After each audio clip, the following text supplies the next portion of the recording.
If you're on Instagram and you don't like the search suggestions that pop up when you go to the little magnifying icon, I'm going to show you how to delete out all of those search suggestions and reset it so that it was as if you just set up your account. So let's jump right in. Open up the Instagram app on your iPhone or Android and tap on the search bar. You can see if I tap on search at the top, it'll show you my recent searches. Let's first walk through the process of deleting these. So tap on See All, and then Clear All and Clear All. So let's delete all of your searches. However, if I go back out of here, it'll still have all of my suggestions on here based on the accounts that I follow and which basically videos or photos I interact with. So we can delete that by tapping on the profile at the bottom right, and then we'll tap on the three lines at the top right.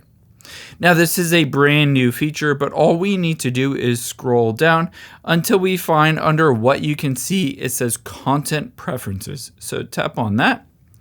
And now you'll be able to see the option that says Reset Your Suggested Content back to factory default. So just tap on that. And it says, do you want a fresh start? We suggest posts, reels based on factors, but you can just reset these if you want to. Keep in mind, this cannot be undone. Just tap on next here and then hit reset suggested content and reset that suggested content. Just like that, it'll refresh everything. And if I tap on search here, it'll just show me generic photos and videos after resetting everything. I hope this helps. I know you're busy, so thanks for spending a little bit of your time here with me, and I'll catch you on the next one.